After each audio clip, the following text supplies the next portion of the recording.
The light in the Arizona Territory of 1879 had a weight to it.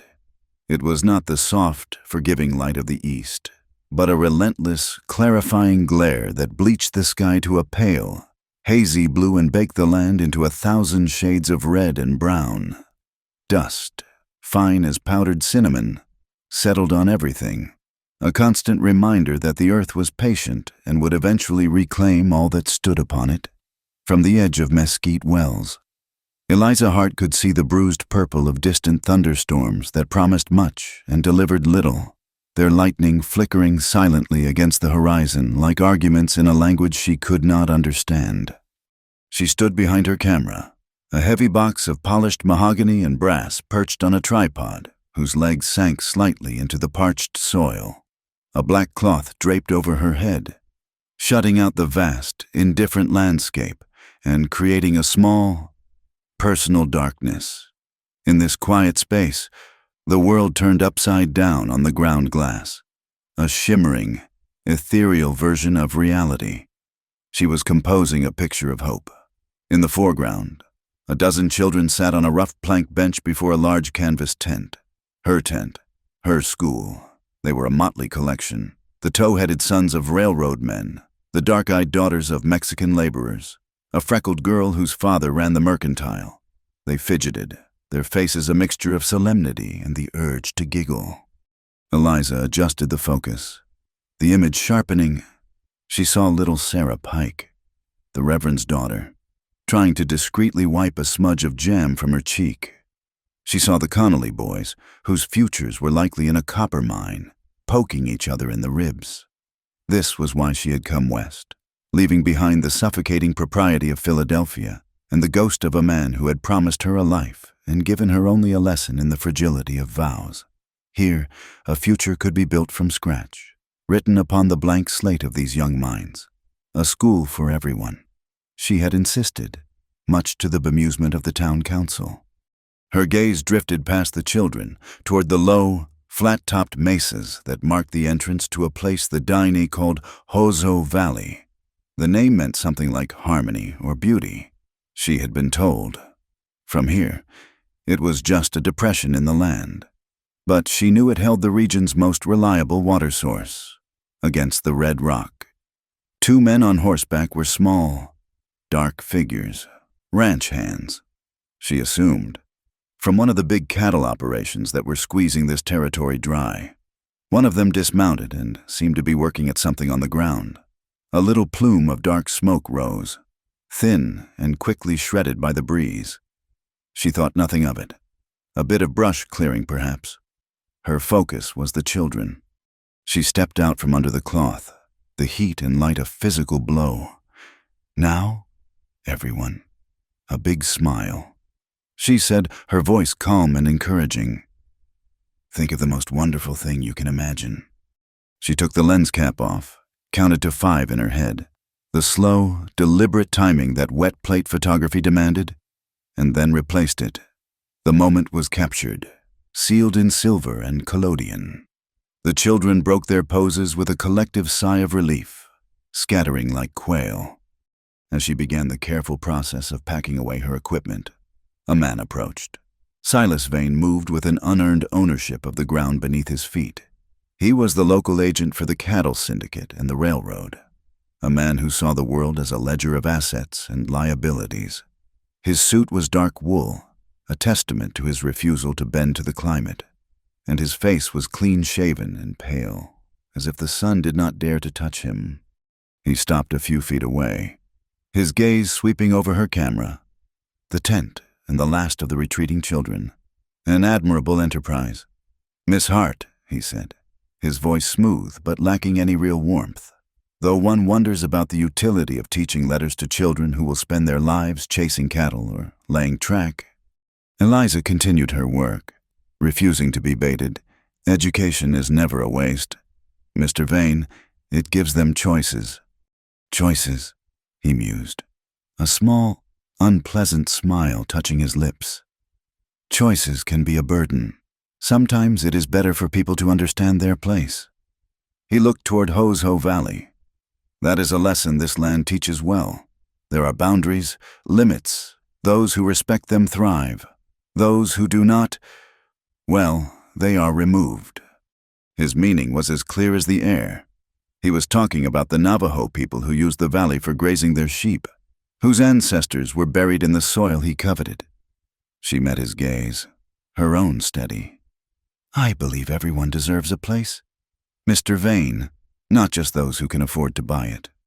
Vane's smile tightened. A very noble sentiment. Miss Hart, I hope your time here is not a disappointment. He tipped his hat, a gesture that was more dismissal than courtesy, and walked back toward the town's dusty main street. Later, as twilight bled across the sky, she saw another figure, this one standing motionless on a nearby rise. He was a dine man, tall and lean in worn denim and a faded calico shirt. He stood with a stillness that made him seem a part of the landscape itself, his presence a quiet counterpoint to Vane's invasive energy. She had seen him before in town, a scout the army sometimes hired, a man who moved with a silent grace and whose eyes missed nothing. John Greyhawk. She had heard him called. He looked from her simple school tent to the valley and then back again. Their eyes met for a moment across the distance. It was not a greeting, nor was it a threat. It was an acknowledgement, a shared moment of watching. And then he was gone, melting back into the landscape as if he had never been there. That night, the wind rose, a restless sighing sound that rattled the canvas and sent dust devils skittering through the darkness. Eliza lay on her cot, the day's events replaying in her mind, the hopeful faces of the children, Vane's veiled threats, the silent watchfulness of the Navajo scout. She felt a familiar unease, the old fear that her efforts would come to nothing, that she was building on sand. The broken engagement had taught her that the world did not reward good intentions. It rewarded power. She must have drifted to sleep, because the smell woke her. It was sharp, chemical, and wrong. Kerosene. Before she could fully process the thought, a sound came from outside the tent, a low, liquid splash. Her heart leaped into her throat. She sat bolt upright, every nerve screaming. A shadow flickered against the canvas, the form of a man with a wide-brimmed hat. Then came the scratch of a match. A whoosh, like a great beast inhaling, and the world outside her tent ignited. The canvas walls turned a hellish, glowing orange. The heat was instantaneous, a dry, suffocating wave that stole the air. Smoke, thick and acrid, poured in through the seams. Panic, cold and absolute, gripped her.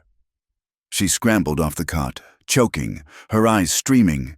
The tent flap, her only exit, was a sheet of fire. She was trapped. Her camera, her books, her entire new life were being consumed in a roar of flame. Just as a scream tore from her raw throat, a new shadow appeared against the firelight, a knife blade, long and sharp, sliced down through the burning canvas behind her cot. It cut a clean, dark line through the inferno. A hand, sinewy and brown, reached through the gash. It was not a townsman's hand. It was weathered, sure, and strong. It grasped her arm, the grip firm and grounding in the chaos. "Come," a low voice commanded, a voice that cut through the noise of the fire. It was him, the scout, John Greyhawk. He pulled her through the newly made exit, out of the furnace and into the cool, dark air. She stumbled, coughing, her lungs aching. The heat at her back was intense. He did not lead her toward the town, where shouts were now rising as people saw the blaze.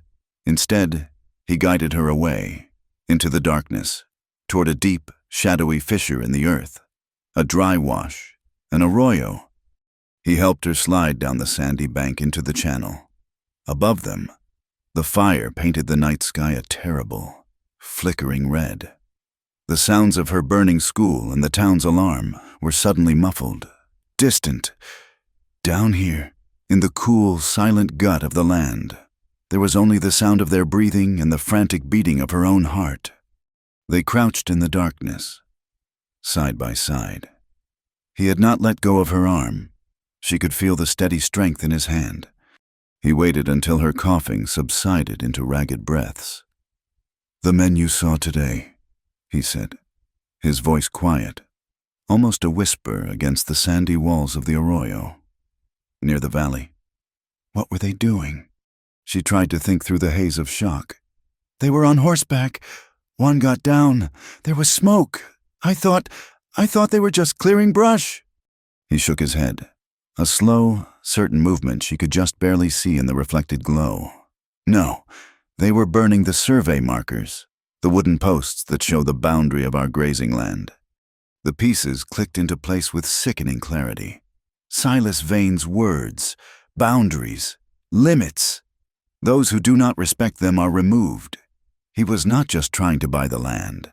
He was trying to erase its history, to declare it empty, unclaimed. "In my photograph," she whispered, the realization dawning. The children were in the front, but the men, they were in the background. I captured it. "Yes," John Greyhawk said, his voice grim. "You captured it." He finally released her arm, but the weight of his words remained. That fire was not an accident. It was a message. They know what you have, and they will not stop to get it. Eliza looked from the terrible glow in the sky back to the unreadable silhouette of the man beside her. The life she had tried to build was a pile of ash. The hope she had tried to photograph had become a piece of dangerous evidence.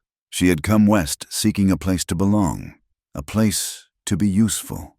She had found herself caught between a ruthless man's greed and the quiet dignity of a people fighting for their home. The desert, she now understood, was not an empty slate.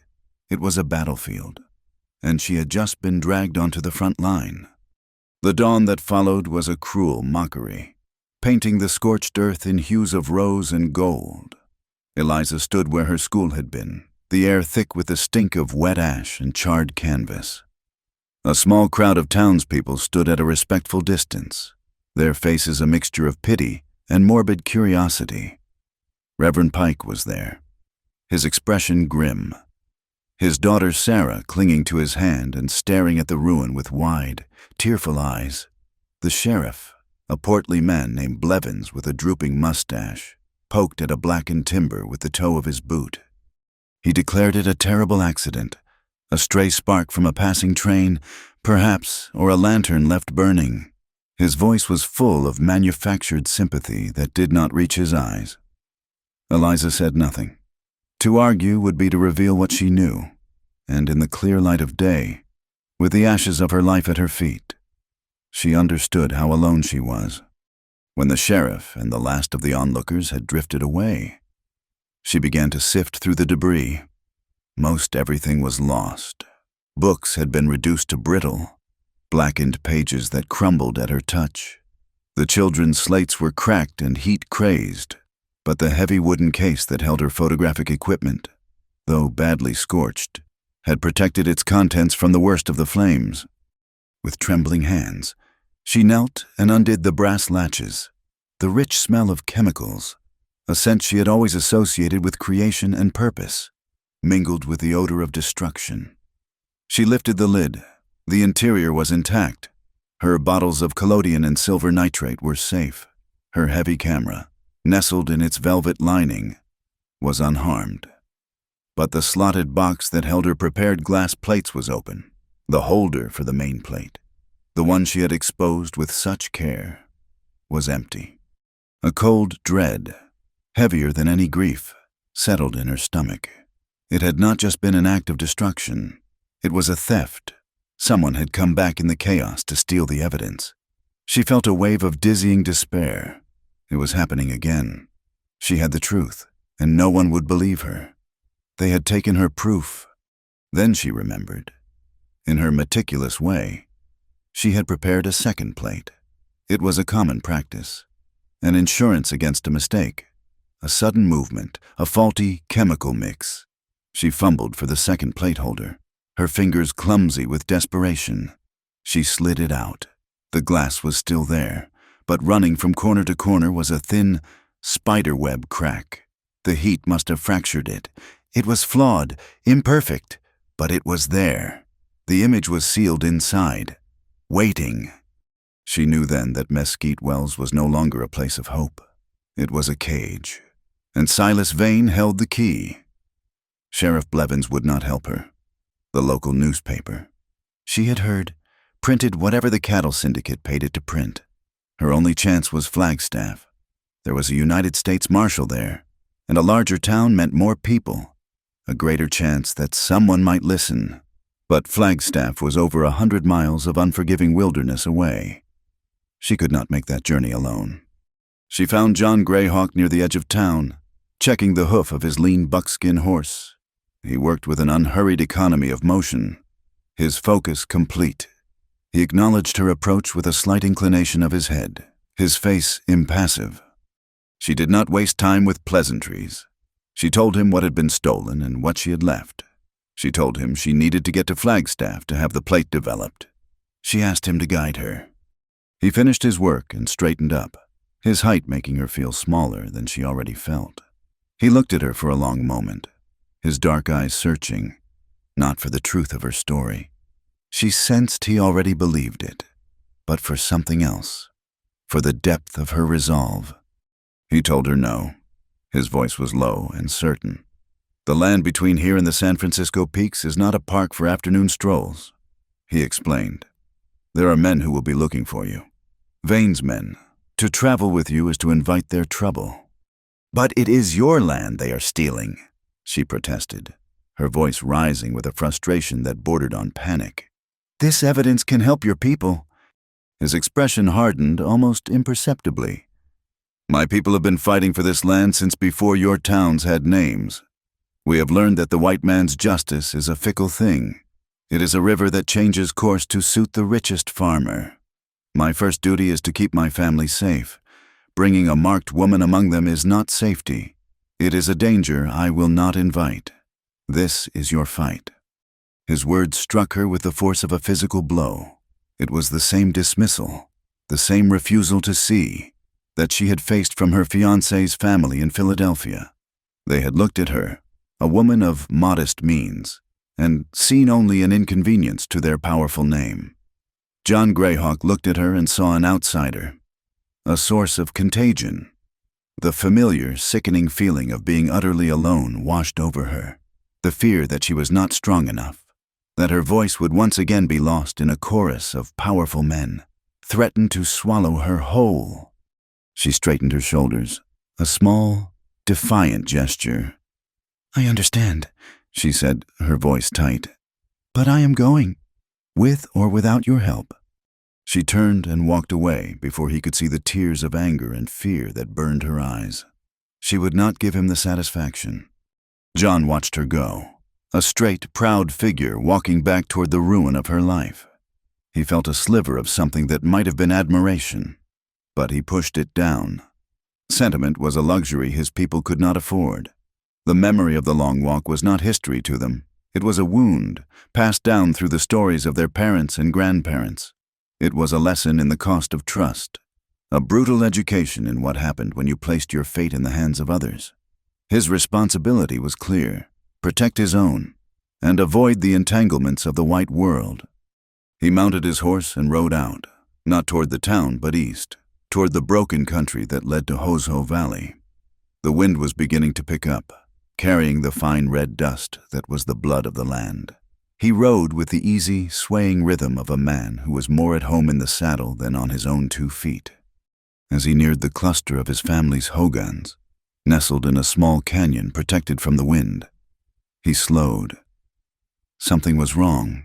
The air itself felt tight, watchful. On the ridge above the dwellings, 2 riders sat on their horses, perfectly still. They were not Navajo. They were white men, Vane's men. He recognized them from the saloon. They were doing nothing, saying nothing. They were just watching. Below them, in the shelter of a circular hogan, an old woman with a face like a beautiful, wrinkled map sat at her loom, her fingers moving with practiced grace. Near her, 2 small children, his cousin's boys, were playing in the dust, their laughter too quiet to reach the men on the ridge. The scene was one of profound peace, but the presence of the riders turned it into something ugly and menacing. It was a siege without walls, an act of intimidation aimed at the most vulnerable.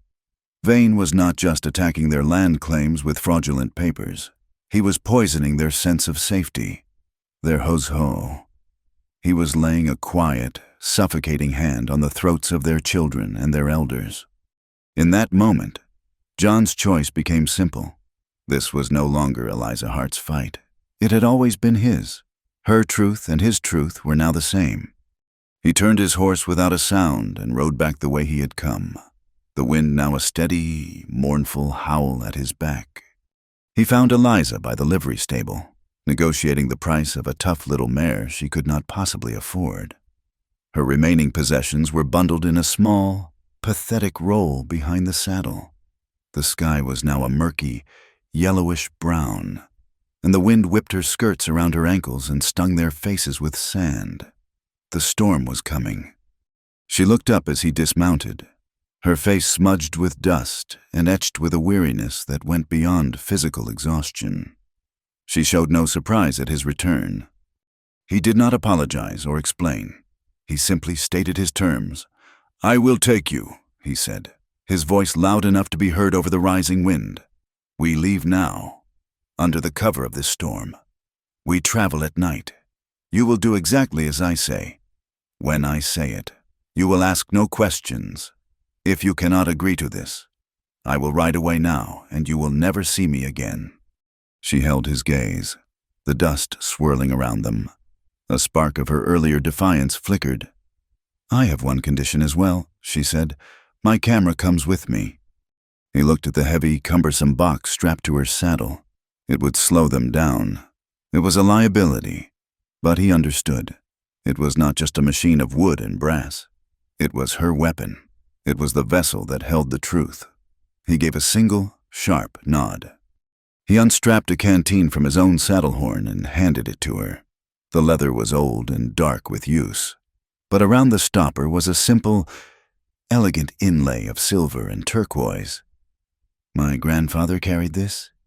He said, 'There is not much water between here and the mountains. We will share what we have.'" She took it, her fingers brushing his. The metal was cool against her skin. It was more than a canteen. It was a promise. In the heart of the growing storm, with the dust blotting out the sun and the ruins of her school behind them, a fragile, desperate alliance was forged. They were no longer two separate people with two separate fights. They were partners in a dangerous truth, about to be swallowed by the wilderness. The world dissolved into a maelstrom of red dust and screaming wind. The dust storm they had ridden into was a living thing, a rasping, scouring entity that clawed at their eyes and filled their lungs.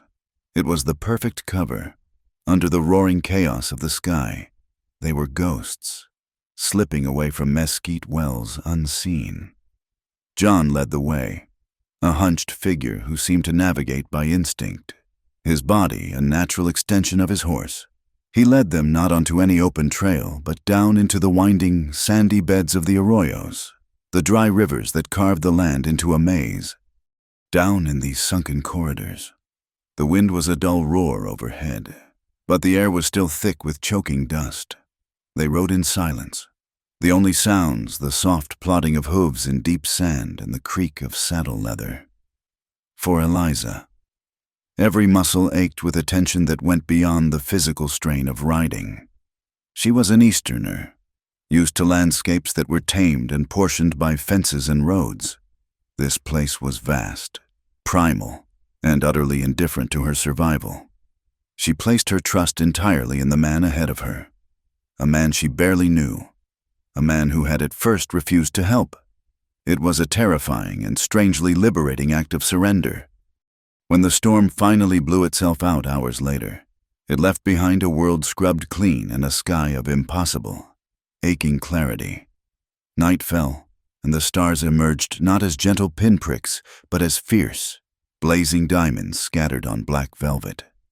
John dismounted. "We walk from here," he said, his voice raspy with dust. "The horses leave too clear a trail. We will lead them." He pointed upward, tracing a line in the sky. "That is the one we follow." She did not know its name, but she saw the pattern, a steady, reliable point of light in the overwhelming celestial display. For the rest of the night, they walked, the silence between them no longer strained but companionable, the shared hardship a language of its own.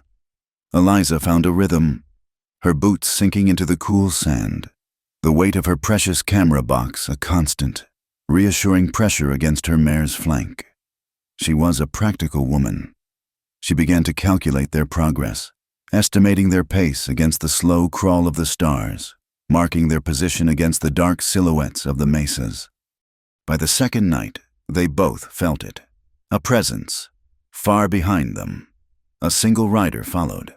He never drew close, keeping to the ridges, a solitary figure etched against the skyline at dawn and dusk. "He is patient," John said. His eyes narrowed as he watched the distant shape. "He knows the land. He is trying to push us, to make us run so we use up our water and strength." The knowledge settled like a stone in Eliza's gut. This was not a random pursuit. It was a hunt. Their water was nearly gone by the third day. The silver canteen, once a symbol of their pact, was now a source of anxiety. Its lightness was a constant reminder of their mortality. Their lips were cracked, their throats raw. It was then that they saw the sheep, a river of gray wool flowing through a shallow canyon, their bleating a soft chorus that spoke of life in this desolate place. Following the flock, they found her. She sat under the shade of a lone juniper tree, her back straight, her hands working a spindle with an ageless grace. She was a dying elder, a widow by the name of Ashki Azah. Wrinkles radiated from her dark, intelligent eyes, each one a story. She watched them approach without fear or surprise, as if she had been expecting them. John spoke to her in the soft, flowing sounds of his own tongue. His entire demeanor shifted, the guarded watchfulness eased, replaced by a deep, familial respect. The old woman listened, her gaze moving from John to Eliza and back again. She looked at Eliza not as a white woman, an outsider, but as a fellow traveler on a hard road. She nodded slowly and gestured for them to sit. She gave them water from a clay olla, cool and sweet with the taste of the earth. It was the most precious gift she could offer, and they drank it with a reverence that was a prayer. Then she gave them small, dense cakes of blue cornbread, smoky and satisfying. As they ate, she spoke again to John, her voice a low, musical murmur. He listened intently, his head bowed. When it was time to leave, John filled their silver canteen from her olla. He tried to offer her money, but she simply waved his hand away. Before they mounted, she placed a hand on his arm, her touch as light as a moth's wing. "Hozo," she said, the word clear and resonant in the still air. She looked at Eliza, then back to John. "Live in the right rhythm, my son. The land knows its own." As they rode away, Eliza asked, "What did she say to you?" John was quiet for a long time. "She reminded me that a person is not a rock. A person can be moved from their path by fear or anger, but the path is still there. She said to walk with a balanced heart, or I will lead us both into a canyon with no way out." That night, they made camp in a shallow cave at the base of a towering red rock cliff. They were exhausted, but the water and food had renewed their strength. The lone rider was still behind them, but he had fallen back, perhaps waiting for the full darkness. They built a small, smokeless fire of dry greasewood, its warmth a small pocket of comfort against the vast, cold emptiness of the desert. Eliza took the first watch while John rested. Later, she lay in her bedroll inside the narrow tent they had pitched for shelter from the night's chill. Sleep was a heavy current, pulling her down. She was drifting in that space between wakefulness and dream when she heard it, a sound so ancient and primal it bypassed her ears and went straight to the ice in her veins. A dry, buzzing whisper, a rattle. She froze, every muscle locking. The sound was coming from inside her bedroll, near her feet. A wave of pure, unthinking terror washed over her. She did not scream. The sound was trapped in her throat. She could feel a subtle weight, a slight movement against her legs. "John," she breathed, the word a faint puff of air. He was awake instantly. His shadow filled the tent opening. He did not ask what was wrong. His senses, honed by a lifetime in this land, had already understood. His voice was unnaturally calm, a low, steady anchor in her sea of fear. "Do not move, Eliza, not a muscle. I am going to cut the tent. When I do, I want you to roll out, away from me. Do you understand?"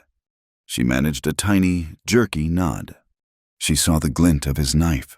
The blade sliced through the canvas in a single, fluid motion. Cool night air washed over her face. "Now," he commanded. She rolled, a clumsy, desperate movement, tumbling out onto the sandy ground. As she scrambled away, John lunged into the tent. There was a swift, violent thrashing, a furious, prolonged rattle, and then silence. He backed out of the tent, holding the snake by its tail. It was a large diamondback, its body limp, its head crushed. He flung it far into the darkness. He turned back to her, his face pale in the moonlight. "Are you all right?" She was shaking uncontrollably, but she nodded. Yes. It was only then, as he knelt beside her, that she saw the dark stain spreading on the sleeve of his forearm. In the dim light, she saw two small, distinct punctures, blood welling from them. "You are hurt," she said, her own fear instantly forgotten and replaced by a sharp, focused urgency. "It is just a scratch," he said, his voice tight with pain. "The fang just grazed me." She ignored him. She took his arm, her touch surprisingly firm. "Let me see." The wound was shallow, a glancing blow, but the skin around it was already beginning to swell. She knew enough to know that even a little venom was a dangerous thing. Her practical nature, the part of her that organized school lessons and calculated photographic exposures, took over. She pushed him down to sit, forcing him to be still. She took the small flask of whiskey she carried for medicinal purposes from her pack. Without a word, she uncorked it and poured a generous amount over the wound, washing it clean. He hissed in pain, but did not pull away. Then she took her sharpest sewing needle, sterilized it in the last embers of their fire, and carefully, precisely, lanced the two small punctures to encourage them to bleed. She pressed the wound, forcing out the blood and venom, wiping it away with a strip of clean cloth torn from her petticoat. All the while, he watched her, his expression unreadable. He had saved her life with swift, brutal competence. Now she was saving his with a quiet, methodical care. In that moment, the barriers between them, the walls of race and experience, crumbled into dust. She was no longer the helpless Easterner, and he was no longer the stoic, impenetrable guide. They were simply a man and a woman, fragile and mortal, holding onto each other in the vast, dangerous darkness. She bandaged his arm tightly, her movements gentle and sure. When she was finished, she looked up and met his eyes. For the first time, she saw not guardedness or suspicion, but a raw, unguarded vulnerability. And in that vulnerability, she saw a profound strength. The next day, as they prepared to set out, he did something that surprised her. He unfolded a worn, creased piece of paper. It was a map, a copy of a United States Geological Survey chart. He pointed to their location, then traced a route through a series of intersecting canyons. "This is a shortcut," he said. "It will be hard going, but it will save us a day. I will need to rest my arm." He looked at her, a direct, challenging gaze. "You will lead." She was stunned. He was handing her his trust, his life, placing it in her hands as surely as he had handed her the silver canteen. She looked at the map, at the complex web of contour lines and faded notations. It was a daunting task, but looking at his pale, tired face, she knew she could not refuse. She nodded. For the rest of the day, she led them, the map in one hand, the reins in the other. She navigated by the shape of the land, the position of the sun, the subtle clues she had only just begun to learn. John rode behind her, silent, his injured arm resting in a sling she had fashioned. He never corrected her, never questioned her, though she could feel his eyes on her, watching, assessing, with every correct turn, with every mile gained. She felt a confidence she had not known she possessed. She was not just a survivor. She was capable. Late that afternoon, they stopped on a high ridge that gave them a commanding view of the land they had crossed. John took out his small spyglass and scanned their back trail. After a long moment, he handed it to Eliza without a word. "Look," he said, his voice flat. She raised the glass to her eye. Adjusting the focus, the lone rider was there, much closer now. The powerful lens brought him into sharp relief. He had stopped to let his horse drink from a small seep at the base of a rock formation. The sun glinted off something on his chest. A badge. Her blood ran cold. It was not just some hired ranch hand.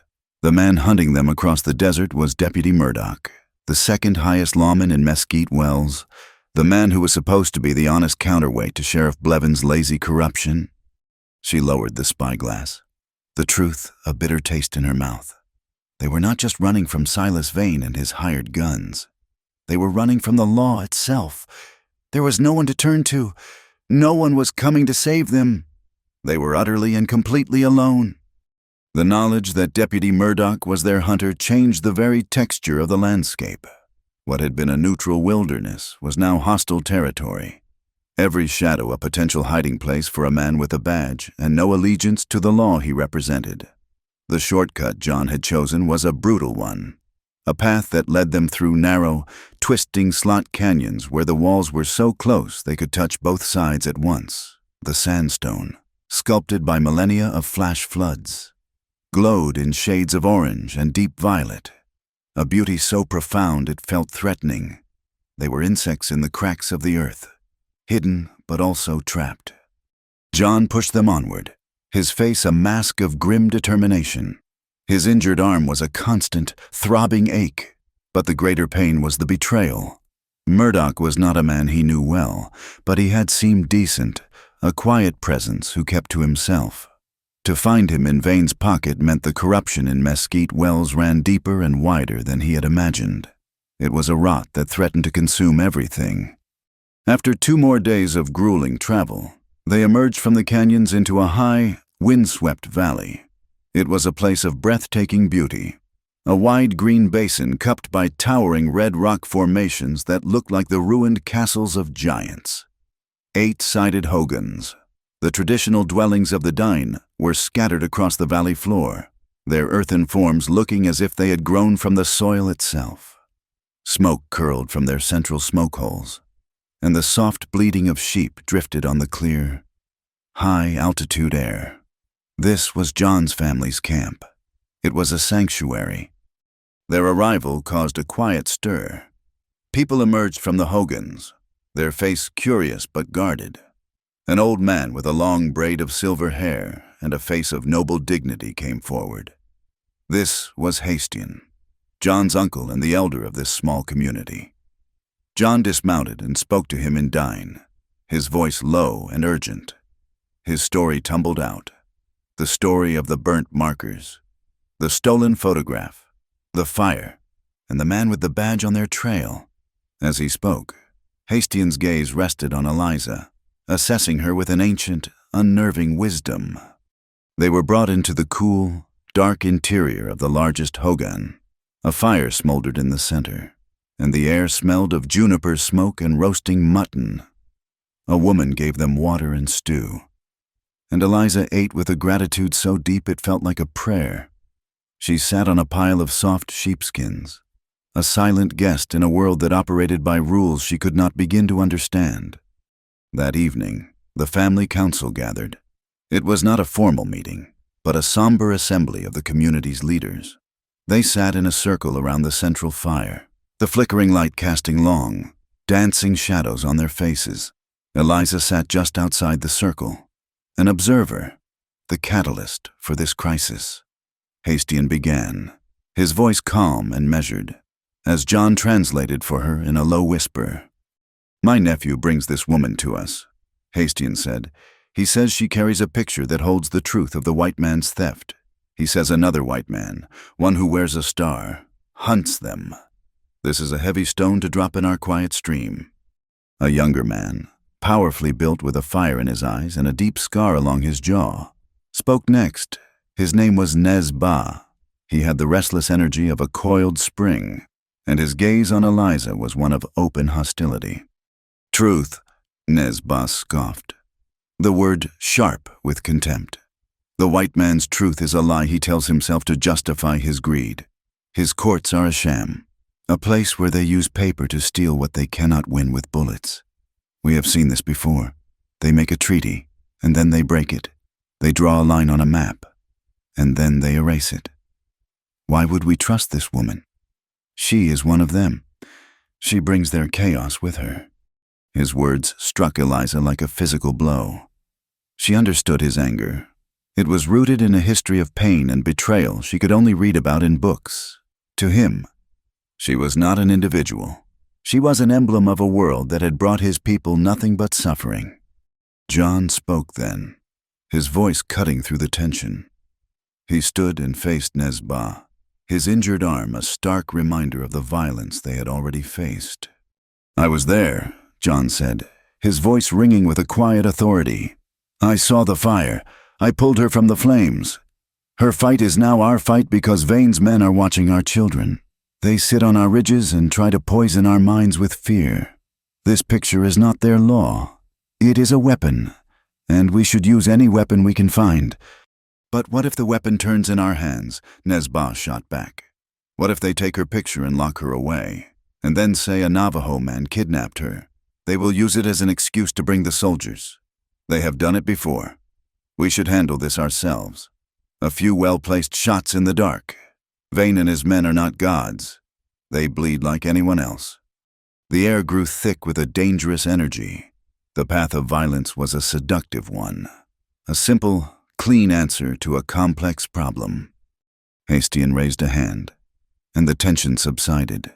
"Revenge is a fire that warms you for a night and leaves you with ashes in the morning," the old man said, his voice soft but firm.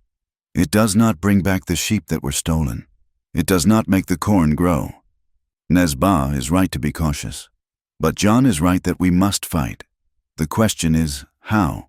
Do we become the men Vane thinks we are? Savages who speak only with guns, or do we show them that we are a people of honor, who can use their own weapons against them?" The debate continued for hours, a passionate, circular argument that weighed the risks of action against the certainty of loss if they did nothing. Eliza listened, her heart aching for them.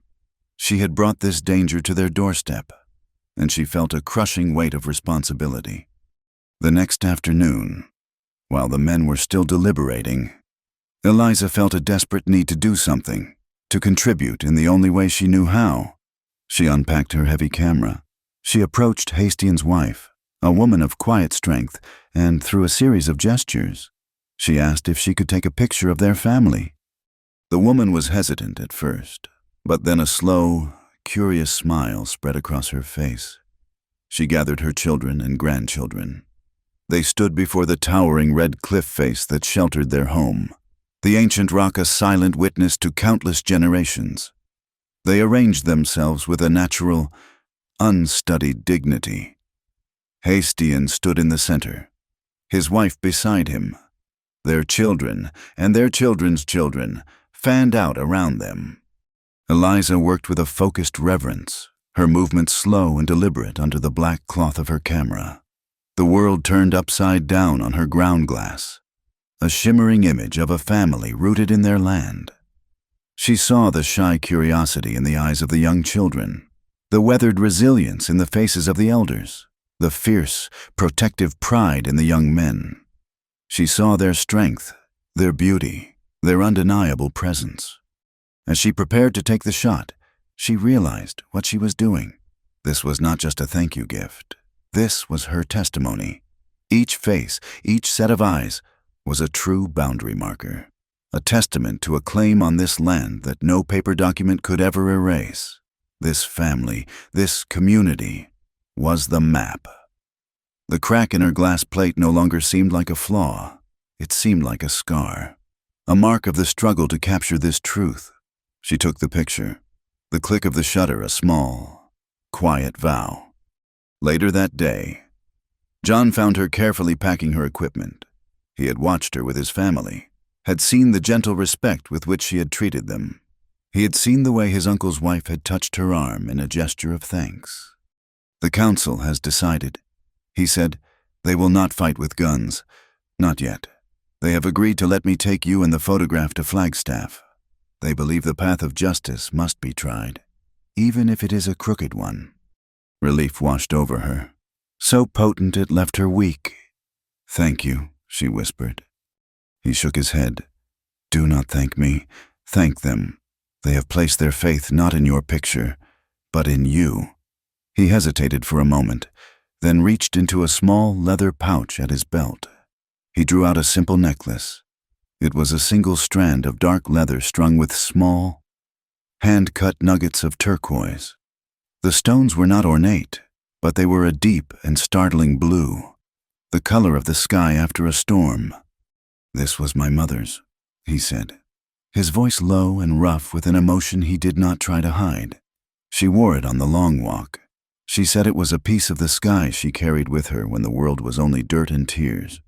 He held it out to her. "I want you to wear it." Eliza was speechless. The gift was too personal, too profound. "I cannot, John, it is too precious." "It is a reminder," he said, his dark eyes meeting hers. "The road ahead will be hard. Vane will not give up. Murdoch will be hunting us. There will be times when you are afraid, when you feel like you will fall." He gently placed the necklace over her head, the stones cool and solid against her skin.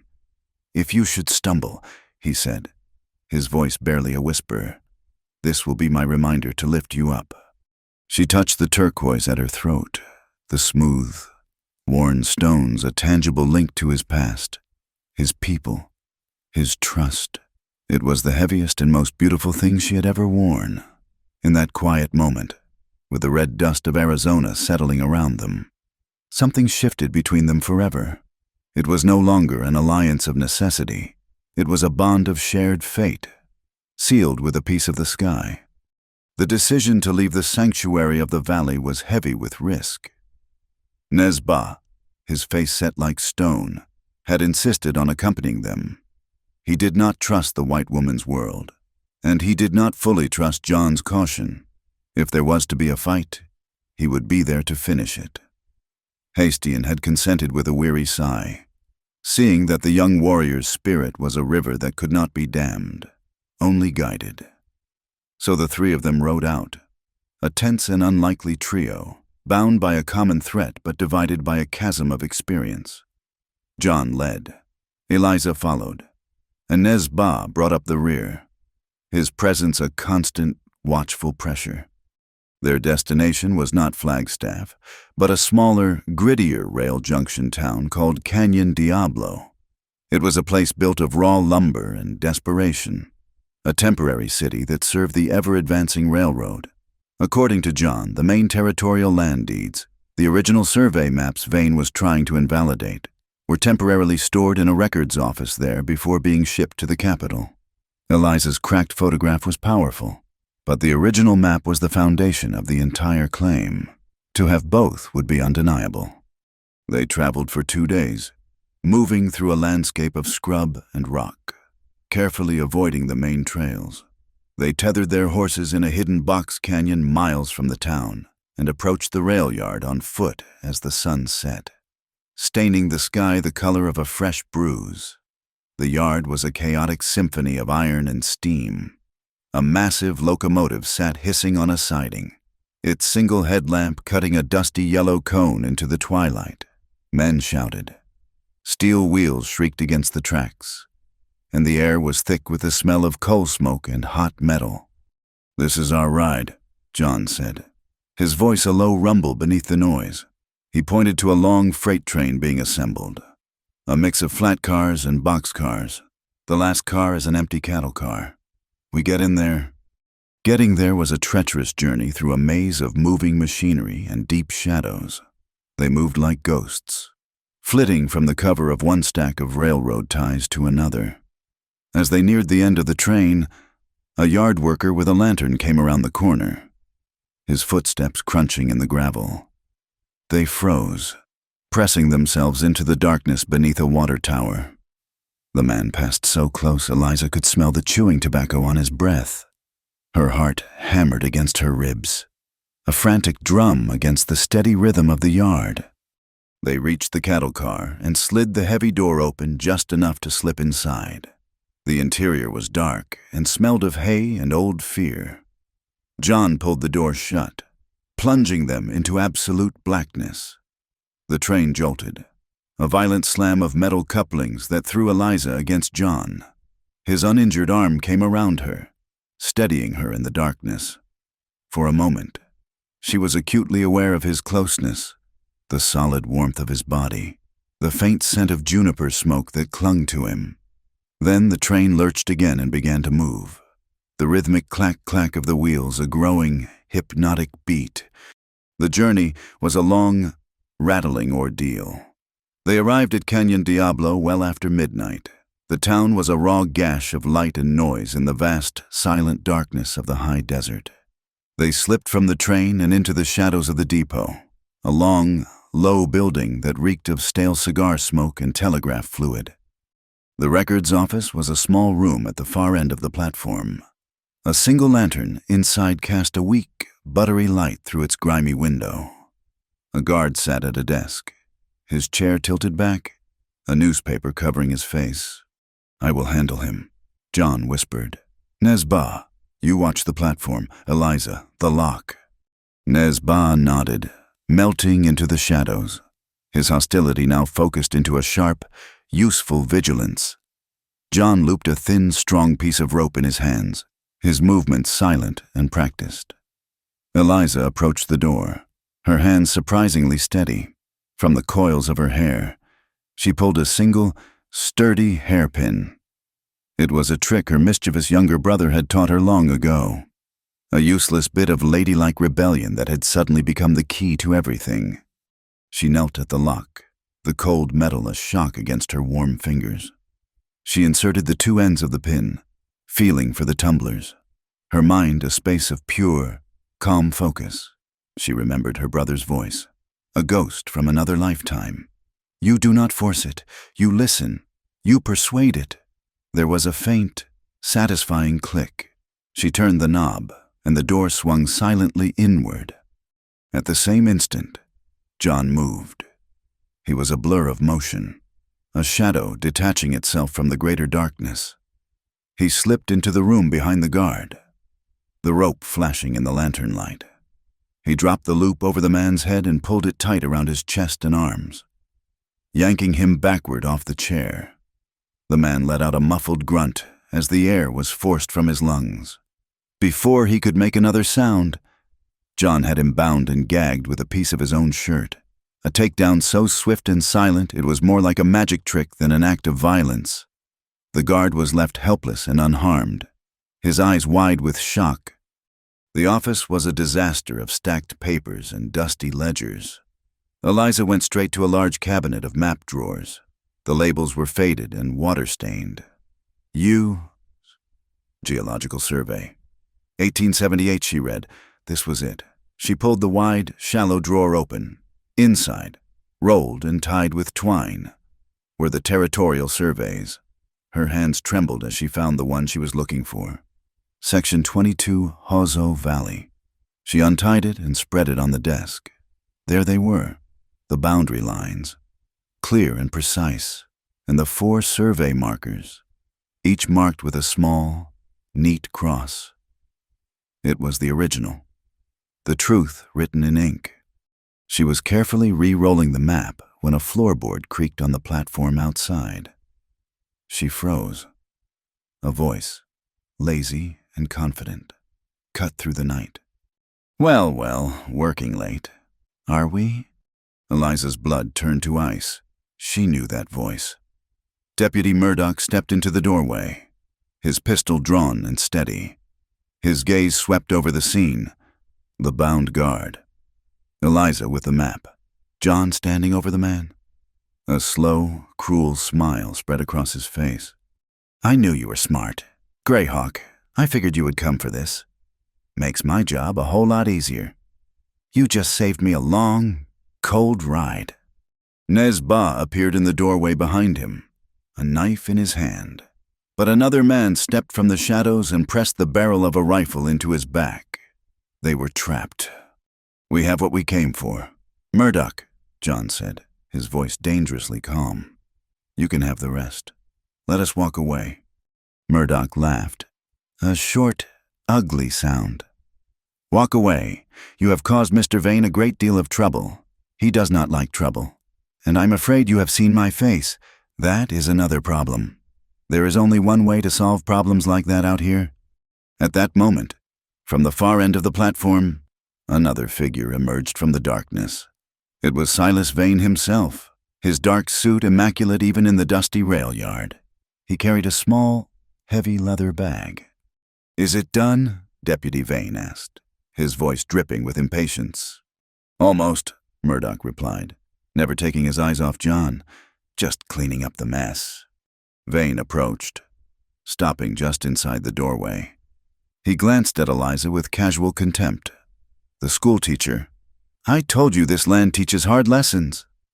He tossed the bag to Murdoch, who caught it with his free hand. The bag landed with a heavy clink of coins.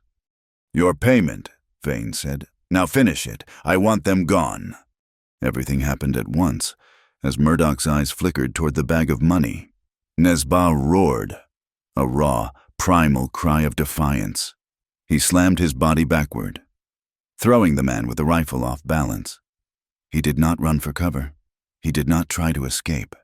He charged straight out onto the open platform, directly into the light, drawing all the attention to himself. Murdoch cursed and turned, firing his pistol. The shot was a deafening crack that echoed across the rail yard. Nesba stumbled, a dark stain blossoming on his chest.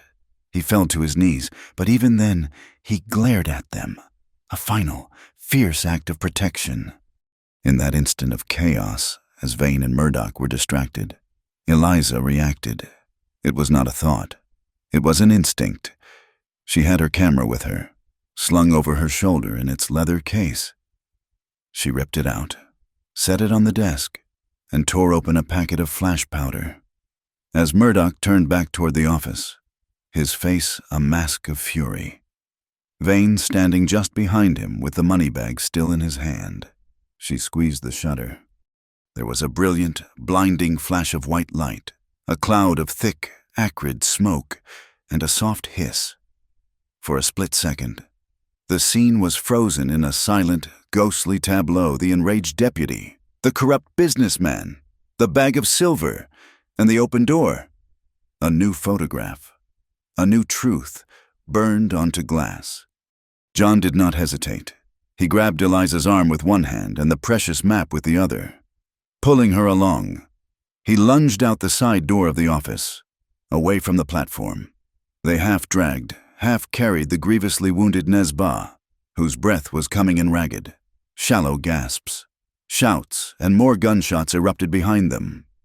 They ran, plunging into the labyrinth of the rail yard, the sound of the howling train whistle screaming through the night. A storm, which had been threatening for hours, broke with a vengeance. Rain began to fall in thick, cold sheets, turning the dust to mud. Thunder cracked overhead. A sound like the sky itself was breaking apart. John led them away from the town, into the wilderness, following the deep, narrow cut of a slot canyon.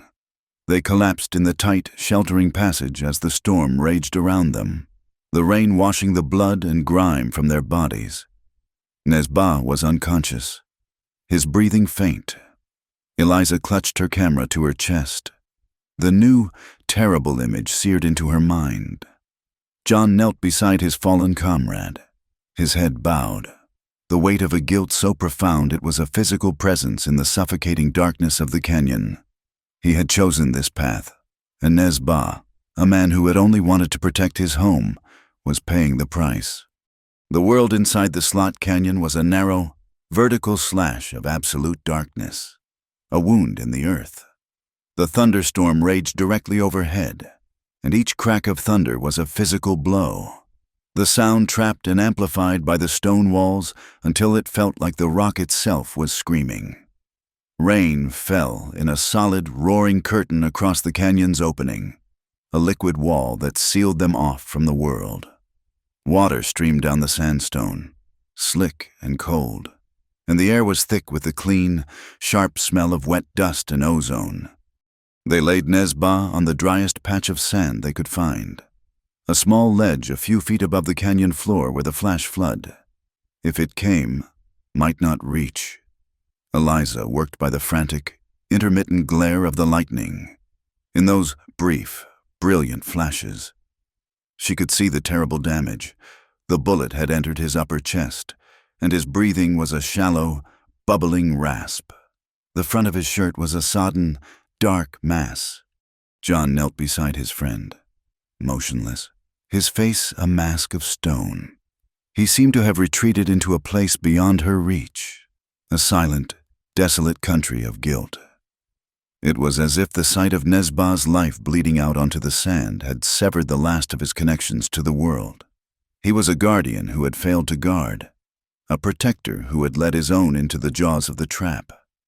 "Get the lamp," Eliza said, her voice sharp, cutting through his stupor. "I need light. I cannot see what I am doing." He blinked, his focus returning slowly from some vast, terrible distance. He moved with a stiff, wooden slowness, fumbling with the pack. He lit their small oil lamp, and its steady, golden glow pushed the frantic shadows back.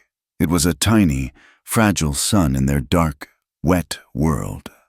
Eliza took the knife John offered and cut away the fabric of Nezba's shirt.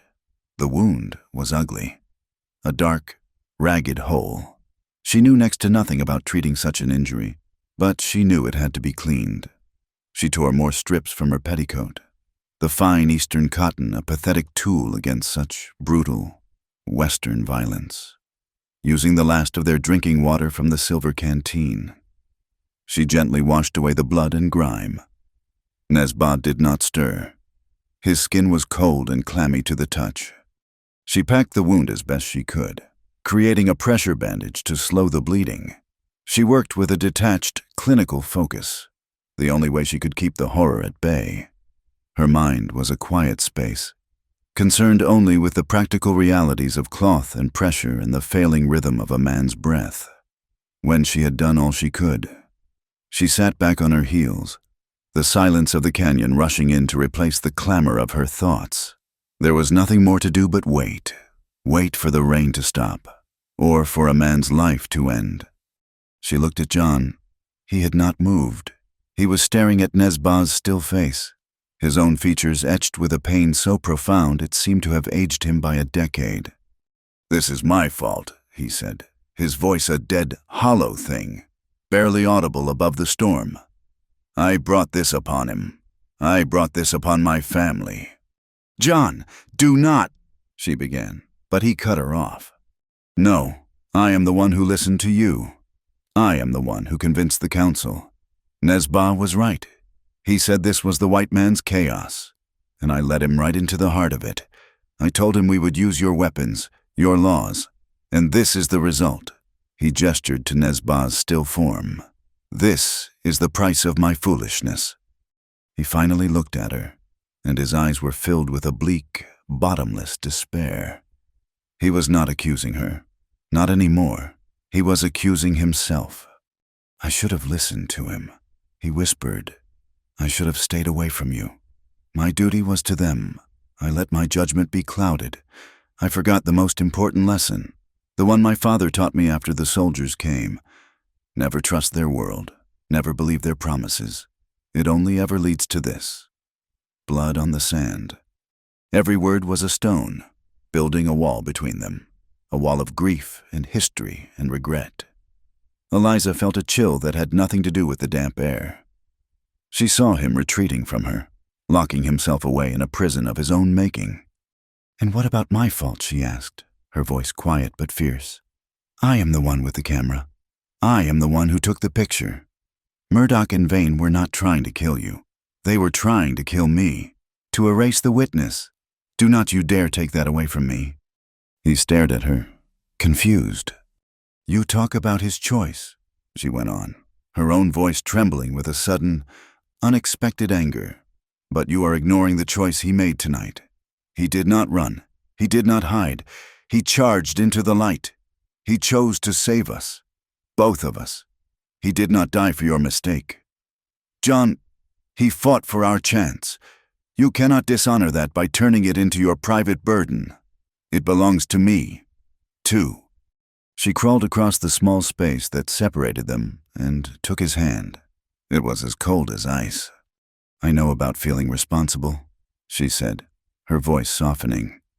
"I have spent years feeling the weight of a life that was not mine, of a future that fell apart because I was not good enough, or rich enough, or quiet enough.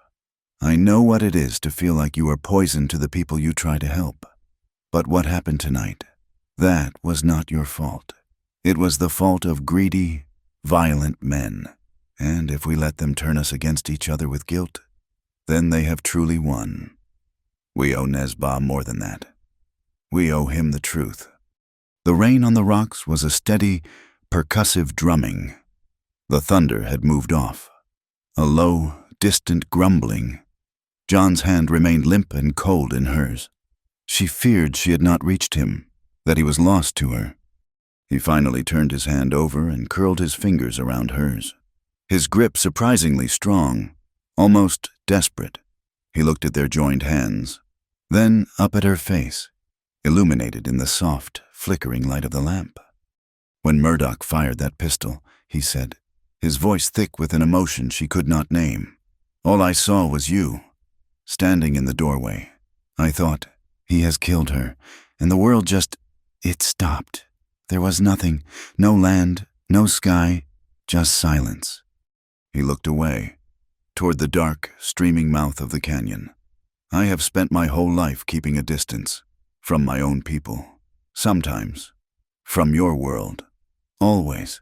It was the only way to be safe. To not feel what my father felt. To not lose what he lost. But tonight, standing in that office, I was not distant. I was not safe. I was terrified of losing you. I do not know what that means." "It means you are alive," she whispered, her throat tight. "It means you are not made of stone." She could feel the trembling start in his hand, a fine, deep tremor that traveled up his arm. The wall was gone. The stoic scout, the guarded man, had vanished. And in his place was someone raw and vulnerable and achingly human. She moved closer, instinctively, a desire to offer comfort, to shield this fragile, newly revealed part of him from the cold. She rested her head against his shoulder. He did not pull away. He leaned into her, a slow, heavy surrender. The steady beat of his heart was a solid, reassuring rhythm against her ear. They sat like that for a long time, two solitary souls finding a fragile anchor in each other while a storm washed the world clean around them. The lamp burned between them, a small, unwavering flame of trust in the immense darkness. The sound of the rain was a gentle, lulling whisper now, a sound of cleansing, not fury. Eliza felt a tear slip down her cheek, hot against her cold skin. It was not a tear of sadness or fear, but of a strange, painful, and overwhelming relief. She had found something here in this dark, desperate place that she had thought was lost to her forever. A connection, a sense of place. She lifted her head and looked at him.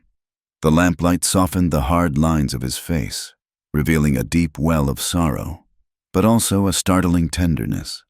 He was looking at her as if seeing her for the first time, not as a client, not as a burden, but as a part of his world. "Do not let me go," Eliza whispered, the words a quiet, desperate plea that came from the deepest part of her. His hand, still trembling, came up to cup her face, his thumb gently brushing the tear from her cheek. His touch was a revelation. "This is where I belong," John whispered back, his voice thick and raw. He drew the canvas flap of their small shelter closed, shutting out the last of the storm. The world shrank to the small, intimate circle of lamplight, to the soft sound of their breathing, to the steady, reassuring beat of two hearts that had found their rhythm in the heart of the storm. There was no more chaos, no more fear, only a profound and quiet sense of homecoming. The dawn after the storm was a rebirth. The air, washed clean of dust, was cool and sharp, carrying the scent of wet sage and damp earth. Light spilled into the canyon, turning the slick sandstone walls to polished gold. Nezba was alive. His breathing was a faint, shallow whisper, but it was there. He had survived the night. John worked with a renewed, desperate purpose. He used his knowledge of the land to find a hidden trail out of the canyon, a series of handholds and narrow ledges that would have been invisible to any other eye. Getting Nezba out was a slow, agonizing process. They made a rough travois and took turns pulling him, their progress measured in inches. By midday, they reached a small, hidden encampment of sheep herders, distant relatives of John's clan. There was no debate, no counsel. They saw their wounded kinsman and acted. A healer, a man whose knowledge was not of books and scalpels, but of herbs and chants, was summoned. He took one look at Nezba and then at John and Eliza. His eyes, ancient and knowing, held no judgment, only a deep, weary understanding of the world's violence. "He will live," the healer said, after John had translated Eliza's question. "But he will not be whole for a long time. His body will heal here. His spirit must find its own way back." Leaving Nezba in the care of his people was a wrenching act of faith. As they prepared to ride on, John stood for a long moment by his friend's side. He placed a hand on Nezba's forehead, a silent farewell that was more powerful than any words. The path ahead belonged to them alone now. The journey to Flagstaff was different. The raw, primal fear of the hunt was gone, replaced by a quiet, shared resolve. The silence between them was no longer a space of caution, but one of comfort. They rode closer now, their stirrups sometimes brushing, and the turquoise necklace at Eliza's throat was a constant, solid presence against her skin. They carried their evidence like a sacred trust, the original survey map, rolled tightly and wrapped in oilcloth, the cracked plate showing the burning markers, and the new, damning image of a deputy taking a bribe. John also carried a letter from Hastian, a simple statement written in English by a traveling missionary testifying to his people's continuous use of the Hosho Valley for generations beyond memory. Flagstaff rose from a forest of towering ponderosa pines, the San Francisco peaks a majestic blue shadow behind it. It was a proper town, with two-story brick buildings, a sturdy stone courthouse, and the self-important bustle of a regional hub. It felt like a different country from the raw, sun-blasted territory they had left behind, for the first time in weeks. Eliza felt a fragile tendril of hope. Here, surely, the law was more than just a rich man's cudgel. The United States Marshal, a man named Thompson, was a stark contrast to the lawman of Mesquite Wells. He was a tall, spare man with a tidy gray mustache and eyes that were accustomed to weighing men and their stories. He listened to them in his quiet office, his face impassive. He examined the map without comment. He held the two glass plates up to the light, studying the ghostly images trapped within. Eliza found herself holding her breath. "This is a serious accusation. Miss Hart," he said at last, his voice a dry, official rasp. "Deputy Murdoch is a sworn officer of the law. Silas Vane is one of the most powerful men in this territory." "It is the truth," Eliza said, her voice steady. Marshal Thompson steepled his fingers. "The truth," he said, "often has a difficult time of it in a courtroom. But this evidence is compelling. I will open an official inquiry. I will need to take these plates and the map into custody as evidence, and I will need your formal, sworn testimony." A wave of relief so profound it made her dizzy washed over Eliza. They had done it. They had brought the truth to the law. Their relief was short-lived. Vane's reach was long, and his methods were swift. 2 days later, the headline of the Flagstaff newspaper screamed from a newsstand, "Cattleman's Dispute or Woman's Scorn." The story, written with a vicious, insinuating skill, painted Eliza as a manipulative adventuress from the East, a woman of questionable morals who, after being spurned, had concocted a fantastic story to ruin a respected businessman. It spoke of her companion, the Navajo scout John Greyhawk, as a dangerous renegade, twisting their partnership into something sinister. Deputy Murdoch was portrayed as a victim, a good man lured into a compromising position that had been artfully photographed to look like something it was not. The poison spread quickly. The town, which had at first seemed a beacon of civilization, revealed its darker currents. People on the street began to stare at her. The whispers followed her everywhere she went. A woman she had met at the hotel, who had been friendly and welcoming, now turned her head and hurried away when she saw Eliza approaching. The door of the mercantile, which had been open to her, was now metaphorically closed. The cruelest blow came from the church. The local minister, a stern, self-righteous man named Dr. Finney, had received a telegram from a colleague in Philadelphia. The message, no doubt prompted and paid for by Vane's agents, spoke of the scandal of Eliza's broken engagement, omitting the truth and painting her as a flighty, unreliable woman who had brought shame upon a good family. On Sunday, Dr. Finney delivered a sermon on the wickedness of Jezebel, on the dangers of women who step outside their God-given place. He did not mention Eliza by name, but every eye in the congregation turned to her where she sat in a back pew. The weight of their judgment was a physical force, crushing the air from her lungs. She fled the church, the sound of their hymns chasing her down the street, each note a small, sharp stone of condemnation. She was alone again, more alone than she had ever been in the desert. In the wilderness, the dangers were honest. A snake rattled before it struck. Here, the venom was silent, delivered with pious smiles and righteous whispers. John watched it all, his face a quiet, thunderous mask. He said little, but his presence was a constant, unwavering shield. He walked beside her through the town, his stillness a rebuke to the jeering whispers, his gaze daring anyone to speak their slander aloud. Vane's lawyer, a slick, well-dressed man from Prescott, arrived and began to tie the marshal's inquiry into knots of legal procedure. He produced 3 men, rough-looking characters who swore under oath that they had seen Eliza behaving in a scandalous manner at the rail yard, claiming she had offered them money for illicit purposes. It was all lies, a carefully constructed fiction designed to utterly destroy her credibility. Marshal Thompson, a man who believed in process, grew more cautious, his initial resolve eroded by the campaign of character assassination. The breaking point came on a cold, bright afternoon.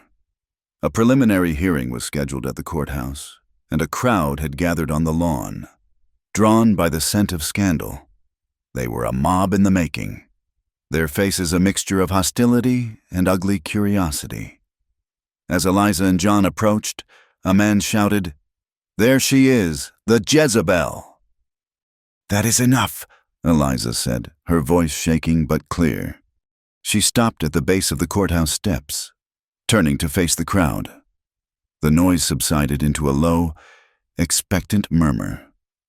This was it, the moment she had feared her entire life, the moment when the world would stand in judgment, and she would be found wanting. The old fear, the ghost of Philadelphia, rose up, whispering that no one would ever believe her. But something else rose with it, the memory of a rattlesnake in the dark, the feel of a turquoise necklace against her skin, the steady, quiet strength of the man standing beside her. She looked out at the sea of hostile, waiting faces. "My name is Eliza Hart," she began, her voice gaining strength with every word. "I came to this territory to build a school.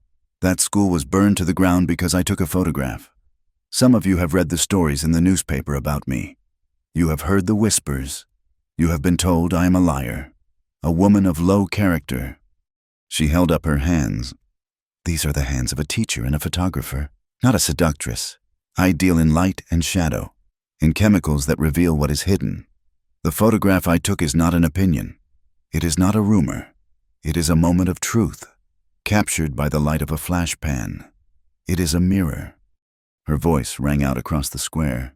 "Clear and strong.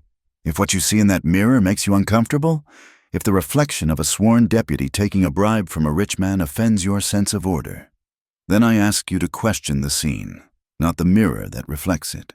Ask yourselves what has been done in your name, on your land. Ask yourselves why the truth must be silenced with fire and lies." A stone of doubt had been dropped into the pool of their certainty. The crowd shifted, murmuring, but the prejudice was deep. A man shouted, "And what about him? You expect us to take the word of a renegade Indian against a white man?" All eyes turned to John. He stood impassive, a figure of profound, unmovable dignity. He did not look at the man who had shouted. He looked at Eliza. Then he took one step forward and stood beside her on the courthouse steps. He was not her shield now. He was her partner. He turned his gaze to the crowd, his eyes sweeping over them, missing nothing. He did not raise his voice. He did not need to. His words were quiet, simple, and they landed with the force of a tectonic shift, shattering the bedrock of their assumptions. "This woman," he said, his voice clear and resonant, "is my equal." The words hung in the cold, thin air. An equal. A white woman and a Navajo man. It was a statement so radical, so completely outside the established order of their world, that it stunned the crowd into silence. He was not just defending her, he was declaring a new reality. In that single, breathtaking moment, they were no longer a disgraced teacher and her savage accomplice. They were two people, standing together in the light, demanding that the truth be seen. The mob was not won over, but it was broken. In the silence, a few faces in the crowd began to look not with condemnation, but with a dawning, grudging respect. The tide had not yet turned, but for the first time, it had begun to waver. Eliza's and John's stand on the courthouse steps did not win them the war, but it won them an ally. Reverend Pike had watched the entire scene from the window of his parsonage, his heart heavy with a shame that felt like a personal failing. He had seen the ugliness of the crowd, had heard the venom in their voices, and he had witnessed the quiet, unshakable dignity of the two people they were persecuting. That evening, he came to the small room they had rented at the boarding house, his Bible in one hand and a look of fierce resolve in his eyes. "I have been a coward," he said, his voice a low rumble of conviction. "I have preached the word of God, but I have been silent in the face of a great evil in my own community. My church in Mesquite Wells was built with Vane's money. I let that blind me. I let the whispers of other men poison my mind. But what I saw today, that was the truth, and I will not be silent any longer." They sat at a small, rickety table, the three of them, and for the first time they crafted a plan that fought on two fronts. The law was slow, and Silas Vane was not a man who waited for a judge's permission. News had reached John through his network of kin that Vane's men were gathering near Hosho Valley, their intentions clear. The valley's lifeblood was a small, perennial spring that the Dane had dammed with rock and timber to create a reservoir for their flocks during the dry season. It was a simple, fragile structure. If Vane's men destroyed it, the legal battle would be meaningless. The land would be worthless. The sheep would die, and his people would be forced to leave. The court could grant them a title to a graveyard. It was decided. John would return to the valley. He would not go alone. A handful of men from the town, farmers and a blacksmith who had been swayed by Eliza's speech and who had their own grievances with Vane's monopoly on water rights, had quietly offered their support. They would ride with him, a small, determined posse of Navajo and white men, united by a common cause. They would defend the dam. Eliza, with Reverend Pike at her side, would remain in Flagstaff. A territorial judge was arriving on the circuit in 2 days, a man known for his rigid adherence to the letter of the law and his intolerance for local corruption. They would present their case directly to him, bypassing the stalled inquiry and Vane's legal games. The night before John left was still and cold, the sky a vast, indifferent canopy of stars. They stood outside the boarding house, in the deep shadow of a tall pine. The moment was heavy with all the things they could not say. "Be careful," Eliza said, her voice a whisper in the darkness. It was a hopelessly inadequate phrase for the danger he was riding into, but it was all she had. He reached out and touched the turquoise necklace at her throat. The stones felt warm from her skin. "You taught me that a person is not a rock," he said, "that a heart can be moved. But you must be the rock now. Eliza, in that courtroom, you must be stronger than stone." He pulled a small, folded piece of oilcloth from his pocket and pressed it into her hand. It was the original survey map. "I will trust you with this. It is the memory of the land." "I will trust you with its future," she replied, her fingers closing around the precious document. He did not kiss her. He did not embrace her. He simply looked at her, a long, deep look that conveyed more than any touch. It was a promise of return, a vow of faith, an acknowledgement of the unbreakable bond that had been forged between them in fire and darkness. Then he turned, and a moment later, the sound of his horse's hooves faded into the night. 2 days later, Eliza stood in the territorial courtroom. It was an imposing room, all dark wood and high ceilings, designed to make a person feel small and insignificant. Silas Vane and his lawyer sat at a table, looking confident and smug. The room was packed with spectators, the air thick with tension. Reverend Pike sat beside Eliza, his presence a solid, reassuring weight. He clutched an old, leather-bound ledger to his chest. The judge, a man named Hargrove with a face like a carved hawk, and eyes that seemed to see right through to a person's soul, entered, and the room fell silent. He listened impassively as Vane's lawyer began, weaving a masterful tale of a simple land dispute being twisted by a hysterical woman and her native accomplice. He dismissed the photographs as trickery, products of a new and unreliable technology that could be easily manipulated. When it was her turn, Eliza walked to the witness stand, her legs unsteady but her resolve firm. She spoke in a clear, level voice, telling the story from the beginning: the school, the fire, the pursuit across the desert, the raid on the records office. She presented the 2 glass plates to the court. The first, the cracked negative showing Vane's men burning the survey markers, was held up by the bailiff. Vane's lawyer was on his feet instantly. "Objection. Your Honor, the evidence is clearly damaged. It is compromised, unreliable. It proves nothing." Judge Hargrove peered at the plate through his spectacles. "The objection is noted. Proceed, Miss Hart."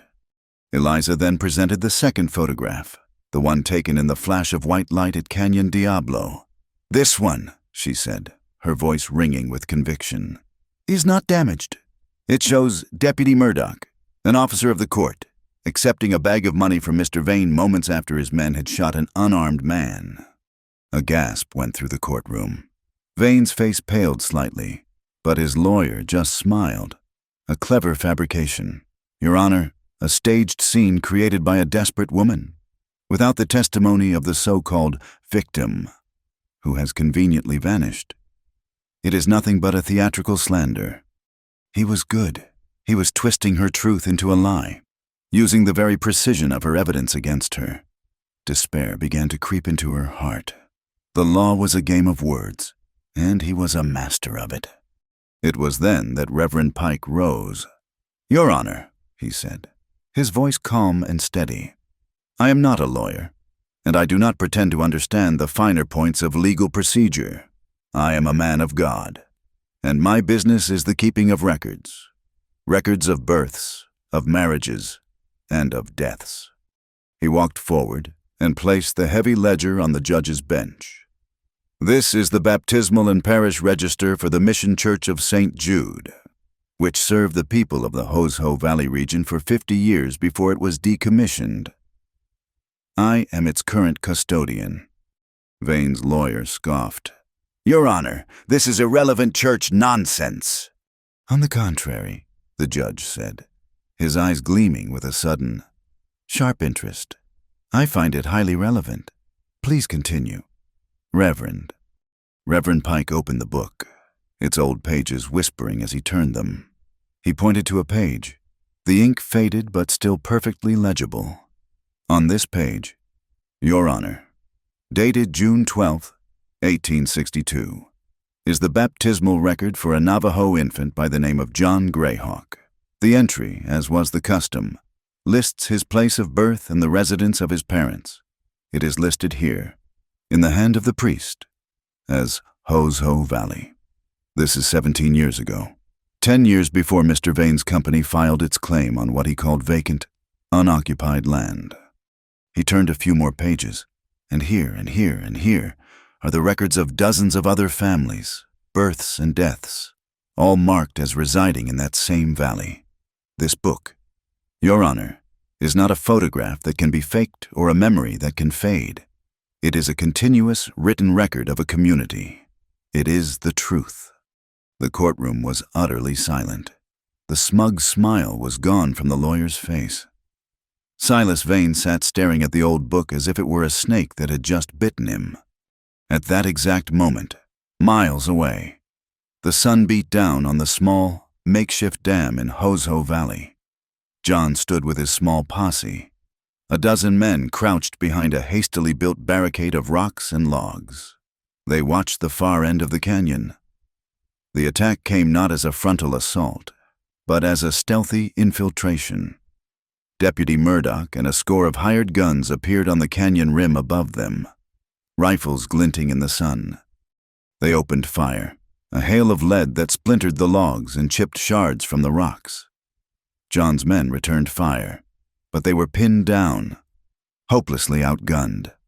Under the cover of the barrage, 3 of Vane's men slipped down to the canyon floor and ran for the dam, carrying bundles of dynamite. John knew he had to stop them.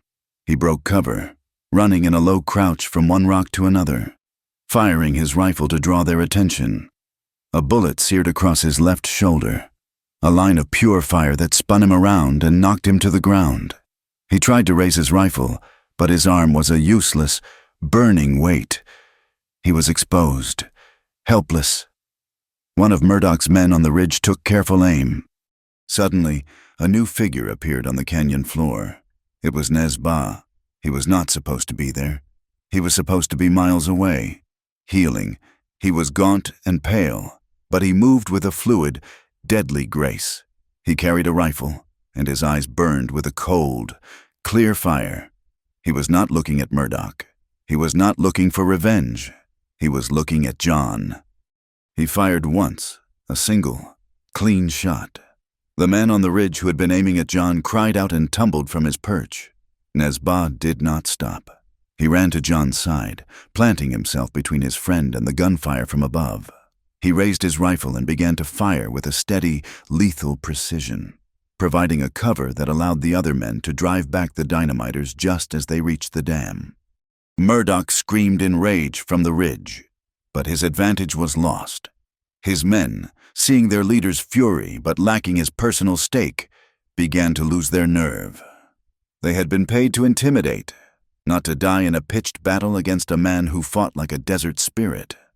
The attack faltered. Back in the courtroom, Judge Hargrove closed the parish register. He looked at Silas Vane, and his voice was as cold and hard as iron. Mr. Vane, this court is placing a temporary injunction on any and all activity related to your claim on the land known as Hozo Valley. There will be a full federal investigation into the practices of your company, the actions of Deputy Murdoch, and these allegations of arson, theft, and attempted murder. It was a victory. The law had not been blind. The truth had held. And miles away, in the dust and the sun and the lingering smoke of gunpowder, the dam held, too. The hired guns were retreating, melting back into the hills. Nesbah knelt beside John, helping him bind his bleeding shoulder. Their fight was not over, but they had survived. They had held the line. The water, and the future it represented, was safe. For now. The victory in the Flagstaff courtroom felt fragile, a piece of delicate glass carried carefully across a shaking landscape. Eliza and Reverend Pike returned to Mesquite Wells 3 days later, their wagon kicking up the familiar red dust. A sense of weary triumph filled Eliza's heart, a feeling she had not allowed herself to indulge until she saw the familiar outlines of the small town against the horizon. But as they drew closer, a cold knot of dread began to tighten in her stomach. A pillar of dark, greasy smoke was rising from the center of town, a stain against the clean blue sky. The smell reached them first, the sickening, acrid stench of a great fire. It was not the scent of a single burning structure, but of a whole section of a town being consumed. They rounded the last bend and saw the devastation. The entire market square, the heart of Mesquite Wells, was a smoking, blackened ruin. The mercantile, the assayer's office, the livery stable, all were gone, reduced to skeletal timbers and piles of ash. It was a wound torn in the center of the community. Eliza's gaze was drawn, as if by a magnet, to the small plot of land at the edge of town where she had begun to rebuild.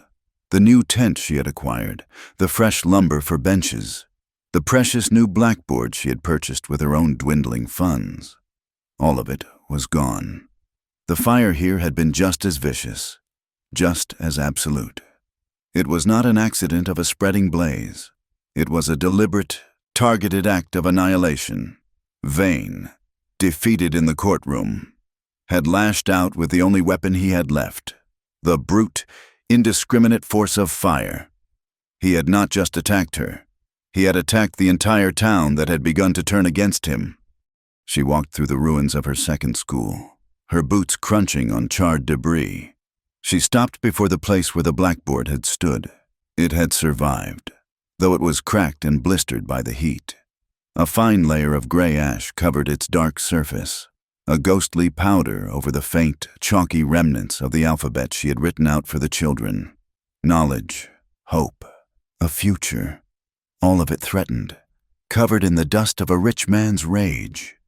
John found her there. He had arrived that morning with the others from the valley, his shoulder tightly bandaged, his face grim.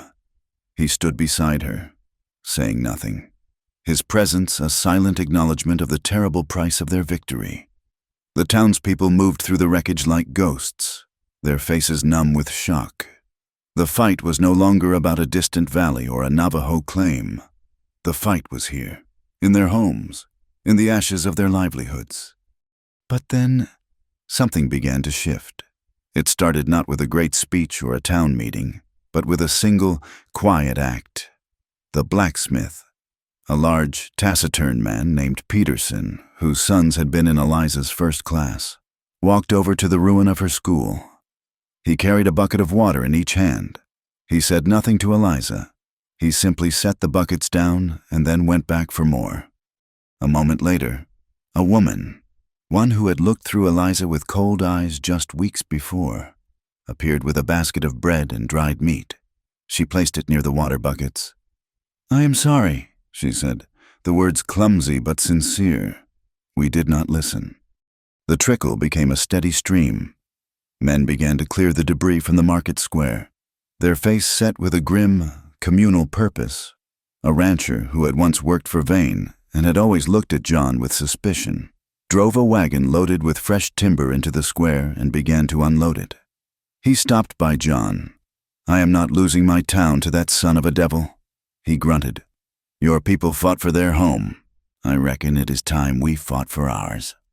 The most surprising ally came in the form of a man Eliza recognized as one of the hired guns who had frequented the saloon. A man who had always watched her with a lazy, insolent stare. He had been a part of the silent, menacing backdrop of Vane's power. He walked up to the ruined school site, leading a mule loaded with tools and 2 large canvas tarps. He did not look at Eliza or John. He just dropped the supplies on the ground. "A man has got to choose what side he is on," he mumbled, and then he walked away. The wall between the town and the valley, a barrier of fear and prejudice that had stood for generations, began to crumble. That afternoon, a small delegation of Dean, led by Hastin, arrived from the valley. They brought blankets and smoked mutton and a quiet, dignified offer of help. The townspeople, who would have once met them with suspicion, now greeted them with weary, grateful nods. Men who had never spoken a word to each other began working side by side, clearing the wreckage, their shared labor a language that needed no translation. The law, when it finally arrived, came with federal authority. Marshal Thompson rode into town at the head of a column of 6 armed deputies. He found Sheriff Blevins in the saloon, drinking whiskey while his town smoldered. Thompson did not raise his voice. He simply walked up to the portly sheriff, unpinned the tin star from his vest, and dropped it on the bar. "You are relieved of duty. Blevins, this is a federal matter now." They found Deputy Murdoch hiding in the cellar of the burned-out livery stable. He surrendered without a fight, his face a mask of pale, sweating terror. They took him to the temporary jail they had set up in the church basement, faced with the stark reality of a federal judge and a hangman's noose. His loyalty to Silas Vane evaporated. "He did it," Murdoch sobbed, his confession a torrent of desperate, self-serving words. "He paid me. He paid for the fire at the school. He paid us to run the woman out of the territory. He paid us to attack the dam. After the judge's ruling, he went mad. He said if he could not have this land, he would burn it all to the ground." "Where is he now?" Marshal Thompson asked, his voice cold and flat. Murdoch told them. Vane had a hidden line cabin, a small, fortified hut tucked away in a remote box canyon deep in the Malpais, the volcanic badlands to the north. It was a place a man could disappear, a place to hide until he could slip across the border. As Marshal Thompson and his men prepared to ride out, the town continued its slow, painful process of healing. The next morning, Eliza decided that the rebuilding could not wait. She gathered the children, all of them, the tow-headed sons of the blacksmith, the dark-eyed daughters of the Mexican laborers, and a half-dozen shy, curious Dine children who had come with Hastian. She led them to a spot under a large, shady cottonwood tree near the edge of town, the clean, open sky their new classroom. She had no blackboard, no books, no slates. She had only her voice and their willing faces. She began to teach them, her voice a quiet, steady presence against the backdrop of hammering and sawing from the town square. After a while, John walked over and stood by the tree. His shoulder was still bandaged, and he moved with a slight stiffness, but his eyes were clear and calm. He watched for a time, a silent guardian. Then Eliza, seeing the children's attention begin to wander, turned to him. "John," she said, "will you tell them a story?" He looked surprised, but he nodded. He sat down among the children, his long frame folding with a natural ease. He did not talk about the fire, or the fighting, or the fear. He pointed up at the vast, cloudless blue of the sky. He told them about the constellations, not with the Greek names she knew, but with the names his people had given them. He showed them the first woman and the first man, the great serpent, and the coyote who had scattered the stars across the sky in a moment of playful chaos. He told them how the star patterns were a map, a guide for travelers, a calendar for planting, a storybook written in fire. "The sky does not belong to any one person," he said, his voice a low, gentle rumble that held the children spellbound. "It does not belong to the white man, or the Dane, or the Mexicano. It covers us all." He looked around at the circle of small, upturned faces, a mosaic of the new community being forged in the ashes of the old. "In the sky," he said, "everyone has a share." Eliza watched, her heart so full it felt like it might break. This, she realized, was the true victory. It was not the legal injunction or the driving off of hired guns. It was this quiet moment of shared humanity under a shared sky. It was the beginning of a new map, one they would all have to draw together. Marshal Thompson and his men rode into the Malpais, a jagged, broken land of black volcanic rock and twisted, heat-blasted juniper. It was a landscape that matched the heart of the man they were hunting. They found the cabin tucked into a narrow canyon, just as Murdoch had described. There was no grand shootout, no final, desperate stand. Silas Vane, for all his bluster and ruthlessness, was a creature of power, not of courage. When that power was stripped away, all that remained was a hollow, frightened man. He surrendered without firing a shot, trying to bargain, to bribe, to use the same tools that had always worked for him. But Marshal Thompson was not a man whose justice was for sale. They brought Vane back in irons, his fine wool suit covered in the black dust of the Badlands, a fitting end to his reign. The legal process that followed was swift and decisive. With Murdoch's confession, the testimony of the townspeople, and the irrefutable evidence of the parish register and Eliza's photographs, the case was airtight. It was moved to a federal court, far from the reach of local influence. Vane's assets were seized. His vast holdings in the cattle syndicate and the railroad impounded by federal marshals. A significant portion of the money was placed into a territorial trust, a fund designated to compensate the citizens of Mesquite Wells for the damage he had caused, and to establish a new, equitable water authority for the entire region. Justice, when it finally came, was not a flash of lightning, but a slow, grinding, and absolute force. In Mesquite Wells, the rebuilding continued, no longer fueled by shock and anger, but by a steady, determined hope. The physical structures were the easiest part. What was being rebuilt was something far more important, a community. The fear and suspicion that had defined the town's relationship with its dying neighbors began to dissolve in the shared sweat of labor and the common goal of creating a town worth living in. The future of Hosho Valley was decided not in a courtroom, but in a council held under the shade of the great cottonwood tree.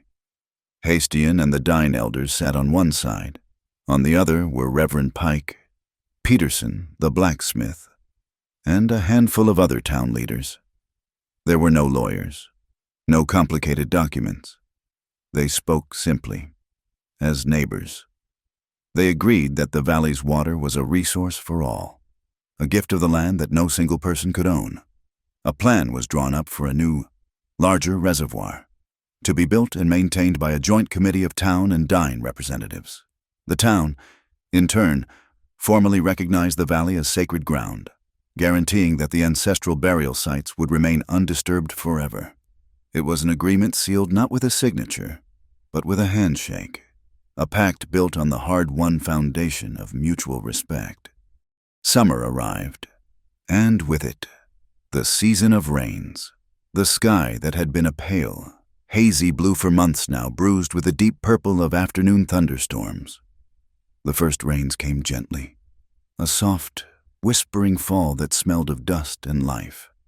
It settled the ashes, washed the world clean, and brought forth a faint, miraculous blush of green on the red hills.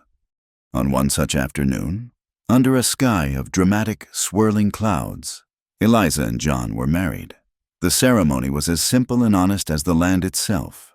It was held on the small patch of ground where her school had twice been destroyed and was now being built for a third time, this time with solid timber and a proper roof. The entire town was there, alongside the families from the valley. Reverend Pike stood before them and spoke of the grace that can be found in forgiveness and new beginnings. Then Hastian stood and spoke in his own tongue, a low, musical blessing that spoke of harmony, of walking in beauty, of finding one's path beside another. Eliza wore a simple blue dress, the color of the turquoise at her neck. John wore a clean calico shirt.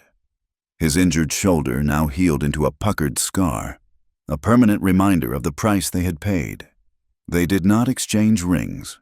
Instead, John gave her a small, perfectly carved wooden horse, a symbol of the journey they had taken. She gave him a new lens for his spyglass, a piece of clear, perfect glass to help him see the future. Their new home and business was a single, sturdy building on the edge of the newly rebuilt market square.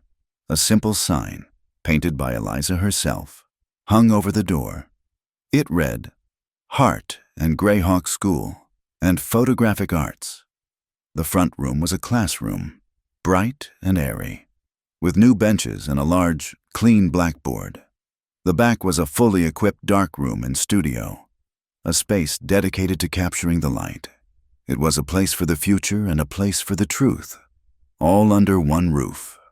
Weeks later, the summer rains had worked their magic. The land was alive, the air was clean, and the town of Mesquite Wells was a community reborn. Eliza set up her big mahogany camera on its tripod. Facing the town square, she was taking a new photograph, a new portrait of hope. But this time, the subjects were not just a dozen nervous children. It was everyone.